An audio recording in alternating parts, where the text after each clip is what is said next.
어이 달순해요. 라이브입니다. 자, 후토크 들어갑니다.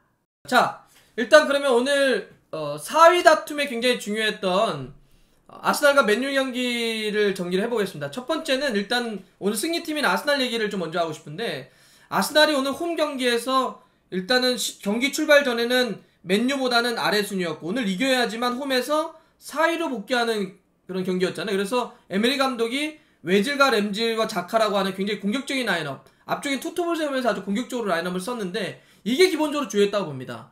허리 쪽에 숫자도 많이 두고 공격적인 자원들을 많이 놓으면서 맨유와의 허리 싸움에서 일단 경기를 주도했던 것, 그런 상태에서 오늘 키플레이어 역할이라고 할 수 있는 자카가 정말 기가 막힌 슈팅을 때려 넣었던 것도 오늘 이 홈팀 아스날의 승리의 요인이 아니었나 이렇게 좀 보고요. 이렇게 허리 싸움과 그리고 공격적으로 전개했던 것, 그리고 자카의 어떤 기가 막힌 골, 이런 거 더불어서 사실 오늘은 종합적으로는 슈팅 숫자는 14개 대 14개로 같았지만 유효 슈팅은 살짝 맨유가 많았는데, 맨유가 그렇게 슈팅을 때려냈을 때 그걸 선방해냈었던 레노 키퍼의 선방도 빼놓으면 안 될 것 같아요. 예, 레노 키퍼도 근데 어떤 그 어려운 상황 속에서 볼을 정말 잘 잡아냈다. 그래서 오늘은 어찌 보면 약간 좀 뭐 골을 넣거나 이런 선수에게 MOM을 줄 수도 있겠지만은 레노 선수의 어떤 수운이 있었기 때문에 아스날이 또 승리한 것이 아니냐 이렇게 좀 볼 수 있을 것 같고요. 자, 그럼 진팀 맨유를 한번 분석해보면, 맨유는 일단 선발 라인업을 그렇게 짠 것까지 이해가 됩니다. 약간 변칙적으로 좀 선발 라인업을 짰고, 오른쪽에다가 달로와 애슐령을 놨는데, 그것은 아무래도 아스날이 콜라시나츠를 포함을 해서 이쪽 공격이 많으니까 그쪽을 대비하려고 달로와 애슐령을 동시에 오른쪽에 투입하는 그런 변칙적인 전술을 썼습니다. 그런데 이게 제대로 주요하지 않았을 때 빠르게 후반전에 선수 교체라든지 전술 변화를 줬어야 되는데, 그게 좀 오늘 아쉽습니다. 그러니까 물론 전반 중반에는 포그바의 위치를 약간 가운데로 옮겨놓으면서 부족했던 허리 싸움에 숫자 싸움을 벌어줬던까지 좋았는데, 후반전 들어갔을 때 좋지 않았던 달로 혹은 가장 좋지 않았던 프레드의 교체 타이밍을 좀 빨리 가져갔어야 되는데 오히려 마티치를 뺀다든지, 예, 그래서 뭐 좋지 않았던 거를 후반전에 수정을 하는 데 있어서, 변화를 주는 데 있어서 프레드와 달로에 대한 변화의 타이밍, 예, 혹은 프레드를 끝까지 썼던 것, 이런 것은 좀 아쉽고, 프레드 입장에서는 왜 프레드가 그렇게 큰 관심과 이적료를 받으면서 왔는데 왜 맨유에서 그동안 그렇게 많이 뛰지 못했는지를 역으로 스스로 그냥 보여줘 버린, 좀 한계를 보여준 프레드의 그런 경기가 아니겠냐. 그래서 프레드 입장에서는 굉장히 뼈아픈 경기가 될 것 같습니다.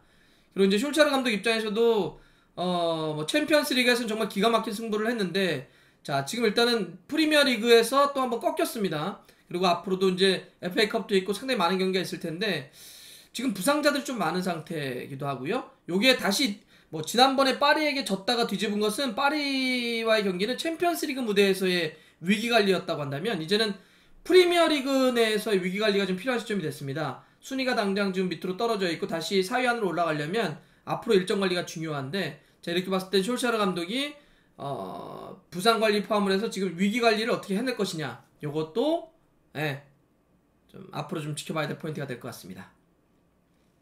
네, 프레드가 너무 경기를 버려버렸다. 그리고 오늘 레시포드도 좋지 않았다. 레시포드 정말 하위권 수준이었다. 이런 얘기도 많이 해주시고요. 네. 차라리 링가드가 있었으면 어떨까. 네. 레노가 정말 캐리한 경기 아니냐, 이런 분들도 많이 계시고. 네. 패배의 요인이 뭐였냐고요? 여태까지 얘기했는데. 네.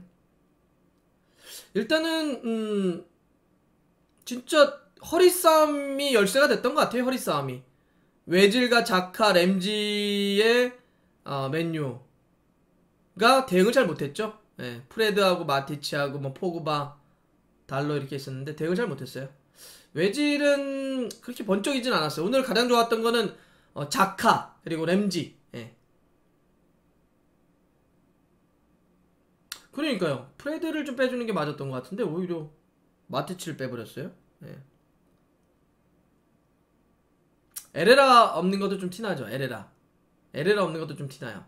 에레라가 이 3-4-3 쓸 때 이쪽에 마티치, 에레라, 포그바 놨을 때 에레라가 진짜 끊임없이 수비 숫자, 공격 숫자를 확보해 주니까 포그바가 이렇게 계속 중앙과 측면 쪽으로 돌면서 많은 공간을 확보할 수 있었는데 에레라의 헌신성이 없어지니까 프레드가 거의 오늘 뭐 그냥 안 됐잖아요. 안 되니까 포그바도 같이 죽어버려요. 예. 오늘 그 부분도 좀 아쉬울 것 같습니다. 자, 좋아요, 구독 걸립니다. 오이 알람 들어갔어요.